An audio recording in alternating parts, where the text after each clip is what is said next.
मोहतरम दोस्तों, अस्सलाम वालेकुम वरहमतुल्लाहि वबरकातुहू। मेरे प्यारे अजीज़ दोस्तों, जैसा कि आप सभी को मालूम है, बकरा ईद आने वाली है और आप सभी कुर्बानियों की तैयारियों में लग जाते हैं। मेरे प्यारे अजीज़ दोस्तों, कुर्बानी के ताल्लुक से आज हम जानेंगे कि किन लोगों की कुर्बानी अल्लाह ताला कबूल नहीं करता।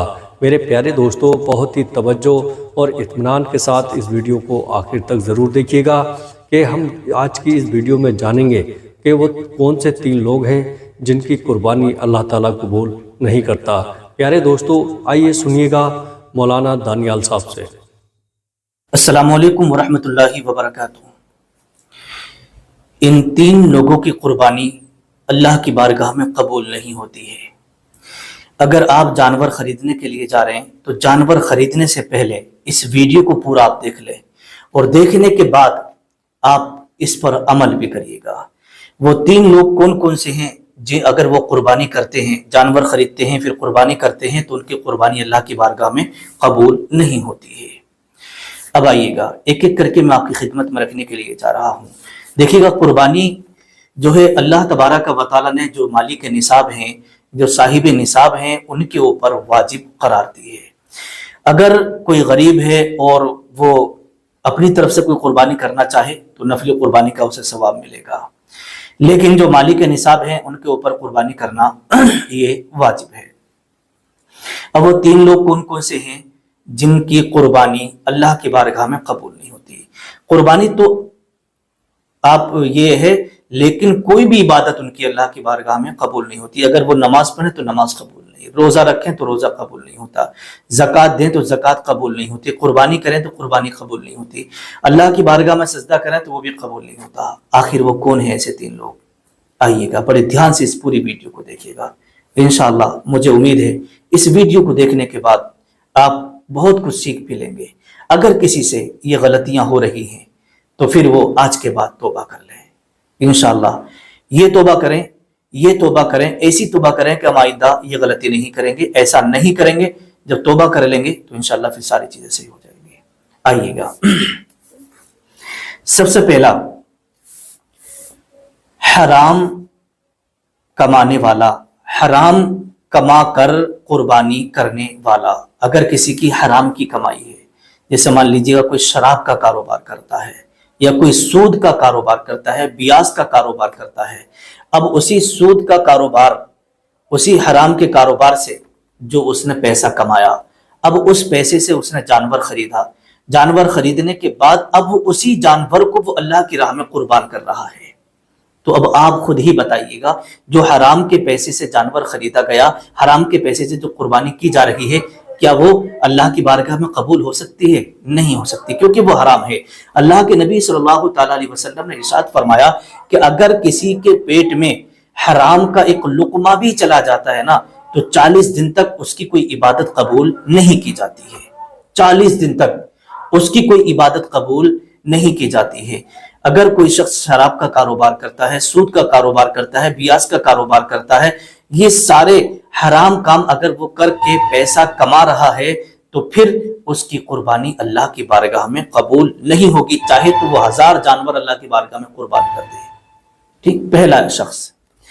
दूसरा शख्स वो है जिसके बारे में लिखा है शिर्क करने वाला। अब ये शिर्क करने वाला कौन है? अल्लाह तबारक व तआला की ज़ात व सिफात के साथ शरीक करने वाला, अल्लाह ताला की ज़ात के साथ किसी को शरीक ठहराने वाला, उसे शिर्क करने वाला कहते हैं। जैसे मान लीजिएगा वो मुसलमान है, अल्लाह की इबादत करता है, अल्लाह तबारक व तआला की इबादत कर रहा है, सब कुछ कर रहा है, लेकिन वो अल्लाह के साथ किसी और को भी जो है शरीक ठहराता है कि भाई ये भी इबादत के लायक है, वो भी इबादत के लायक है, तो इसे कहते हैं शरीक ठहराना। तो अगर कोई अल्लाह तबारक व तआला के साथ किसी को शरीक ठहराता है, फिर अगर वो कुर्बानी करे, नमाज पढ़े, रोजा रखे, हज करे, ज़कात दे, जो भी वो नेक अमाल करेगा, तो कोई भी उसका नेक अमल अल्लाह तबारक व तआला की बारगाह में कबूल नहीं होगा। तो ये दूसरा शख्स हो गया। आज के दौर में बहुत सारे लोग आपको ऐसे मिल जाएंगे जो शिर्क करते हैं, जो अल्लाह तबारक व तआला की इबादत भी कर रहे हैं और वो जाकर के बुतों और देवी देवताओं के आगे भी सर झुका रहे हैं, उन्हें भी मान रहे हैं। ٹھیک ہے، تو اسے کہتے ہیں شرک، کہ بھئی یہ بھی عبادت کے لائق ہے، وہ بھی عبادت کے لائق ہے، اللہ بھی عبادت کے لائق ہے، معاذ اللہ۔ اگر کوئی اس طریقے سے اپنا عقیدہ رکھتا ہے تو پھر ایسا بندہ وہ ہے کہ جس کی کوئی عبادت بھی قبول نہیں ہوتی، اور نہ اس کی کوئی قربانی، نہ نماز، نہ روزہ، نہ حج، نہ زکوٰۃ، کچھ اس کا اللہ کی بارگاہ میں قبول نہیں ہوگا۔ نمبر 3، تیسرے نمبر پر آتا ہے ماں باپ کو ستانے والا اور ماں باپ کی بے عزتی کرنے والا، ماں باپ کو مارنے والا، ماں باپ کی نافرمانی کرنے والا۔ جس شخص سے جس کے ماں باپ ناراض ہوں، جس شخص سے جس کے ماں باپ ناراض ہوتے ہیں تو اس شخص سے اللہ تبارک و تعالیٰ بھی ناراض ہوتا ہے، اور رسول اللہ صلی اللہ تعالیٰ علیہ وسلم بھی ناراض ہوتے ہیں۔ اب آئیے گا یہاں پر ایک بات میں آپ کو اور بتا دوں، دیکھیے گا ماں باپ وہ ہیں جن کے بارے میں اللہ کے نبی صلی اللہ تعالیٰ علیہ وسلم نے ارشاد فرمایا کہ تمہارے ماں باپ تمہارے لیے جنت بھی ہیں اور تمہارے لیے جہنم بھی ہیں۔ اب جنت کیسے ہیں؟ اگر آپ اپنے ماں باپ کی فرما برداری کرو گے، اگر آپ اپنے ماں باپ کے حکم کی تعمیل کرتے ہو، اپنے ماں باپ کی عزت کرتے ہو، آپ اپنے ماں باپ کی قدر کرتے ہو اور ان کا کہنا مانتے ہو، بے حد پیار اور محبت کرتے ہو، تو یہی ماں باپ تمہارے لیے جنت بھی ہیں۔ اور اگر انہی ماں باپ سے آپ ان کی بے عزتی کر رہے ہو، ان کو مار توڑ کر گھر سے باہر نکال رہے ہو، رسوائی کر رہے ہو، کھانے پینے کو نہیں دے رہے ہو، نافرمانی کر رہے ہو، گالیاں بک رہے ہو، برا بھلا کہہ رہے ہو، تو یہی ماں باپ تمہارے لیے جہنم بھی بن جاتے ہیں، یہی ماں باپ تمہارے لیے جہنم میں جانے کا سبب بھی بن جاتے ہیں۔ اس لیے ایک شاعر نے کہا ہے کہ ماں سے بڑھ کر ہمارے لیے نام کیا ہوگا، اور اس نام کا ہم سے احترام کیا ہوگا، جس کے قدموں کے نیچے جنت ہے اس کے سر کا مقام کیا ہوگا۔ ایک حدیث پاک میں آپ کو اور سنا دیتا ہوں، دیکھیے گا اللہ کے نبی صلی اللہ تعالیٰ علیہ وسلم نے ارشاد فرمایا، جو شخص صبح کو محبت کے ساتھ فجر کی نماز پڑھی اور نماز پڑھنے کے بعد محبت کے ساتھ اپنے ماں باپ کے چہرے کو دیکھتا ہے تو اللہ تبارک و تعالیٰ اسے ایک حج مبرور کا ثواب عطا فرماتا ہے۔ مطلب یہ ہے ایک ایسے حج کا ثواب عطا فرماتا ہے جو اللہ تبارک و تعالیٰ کی بارگاہ میں قبول ہو چکا ہوتا ہے۔ تو اگر آپ نے یہ طریقہ اپنا لیا روزانہ ماں باپ کے چہرے کو محبت کے ساتھ دیکھنے کا، تو پھر روزانہ آپ کو حج کا ثواب ملے گا۔ تو اس لیے کہا ہے چراغ دل یقیناً بجھا کے سوتے ہیں، مگر نصیب کی شمع جلا کے سوتے ہیں۔ وہ لوگ یقیناً خواب میں جنت دیکھتے ہوں گے جو لوگ اپنی ماں کے قدم دبا کے سوتے ہیں۔ تو میرے پیارے اسلامی بھائیوں اور اسلامی بہنوں، ان 3 لوگوں کے بارے میں جو میں نے ذکر کیا، پہلا شخص وہ ہے جو حرام مال کما کر کے اس سے جانور خرید کے اللہ کی بارگاہ میں قربانی پیش کرتا ہے تو اس کی قربانی قبول نہیں ہوتی۔ دوسرا شخص وہ ہے جو شرک کرنے والا ہے، اور تیسرا شخص وہ ہے جو ماں باپ کا نافرمان ہے۔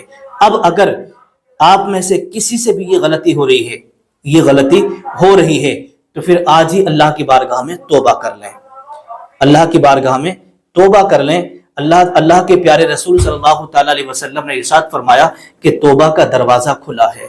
التائب من الذنب کمن لا ذنب لہ، اگر کوئی شخص اللہ کی بارگاہ میں توبہ کرتا ہے تو اللہ تبارک و تعالیٰ اسے گناہوں سے ایسے پاک فرما دیتا ہے جیسے ابھی وہ پیدا ہوا ہے، ابھی اس نے اپنی ماں کے پیٹ سے جنم لیا ہے۔ تو میرے پیارے اسلامی بھائیوں، اسلامی بہنوں، اگر آپ قربانی کرنے کے لیے جا رہے ہیں، جانور خریدنے کے لیے جا رہے ہیں، تو پہلے آپ ان سب چیزوں پہ غور و فکر کر لیں کہ ہم سے کوئی غلطی تو نہیں ہوئی ہے۔ اگر غلطی ہوئی ہے تو آج ہی اللہ کی بارگاہ میں توبہ کر لیں، اپنے ماں باپ کو راضی کریں، اور جو چیزیں آپ حرام وغیرہ کی کمائی آپ کر رہے ہیں تو اس سے آپ توبہ کر لیں کہ آج کے بعد میں ہم یہ نہیں کریں گے۔ انشاءاللہ تبارک و تعالیٰ پھر اس کے بعد جو بھی آپ اعمال کریں گے اللہ کی بارگاہ میں قبول ہوں گے۔ السلام علیکم ورحمۃ اللہ وبرکاتہ۔ دوستو، آپ سمجھ گئے ہوں گے کہ ان 3 لوگوں کی قربانی اللہ قبول نہیں کرتا، اور سود بیاج کے کام سے، حرام کام سے محفوظ رہیے گا۔ پیارے دوستو، امید کرتا ہوں ویڈیو آپ کو اچھی لگی ہوگی، تو آگے اپنے دوستوں میں شیئر ضرور کریے گا۔ السلام علیکم ورحمۃ اللہ وبرکاتہ۔